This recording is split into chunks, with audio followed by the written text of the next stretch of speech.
अस्सलाम वालेकुम। वज़ीर आज़म इमरान खान साहब, मैं करीम बख्श कहीं बुलेंदा पिया सुबके कनू जहर पी दे नज़दीकी सारा इलाके से ही ये मिंचन बंड बढ़ती पी नहर दोते इंदे जरिए ठेकेदार काम करना पे ते रेत पेंदा पे ते मेहरबानी करके उत्तू वाला जो है कजे ना खड़े रेली मिट्टी नाल ते दरिया दे अगू रेत जड़ी है वो नहीं जी पानी रोक सकती। मेहरबानी करते साकू जो है रैंप बढ़ाए दिते वजन रैंप के साकू पैसे मंगते हैं ते हुण मेहरबानी कर साढ़े पार हुआ बाजन उरवार साढ़े घर हैं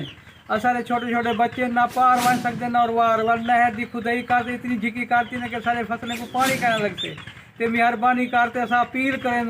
गुजारिश है कि वज़ीर आज़म इमरान खान और वज़ीर आला बोजदार साहब असा लोगों की अपील है कि सारे नाल हेल्प करो और सारे नाल ताउन करो और इन लोगों को आखो कोई अपने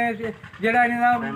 रैंप ने साको मुकम्मल करते देवें इरीगेशन वाले महकमा इतना काम करना पे मेहरबानी करो सारे नाल हेल्प करो और सारी अपील जड़ी है ये मंजूर करो। मेहरबानी सारे लोगों की।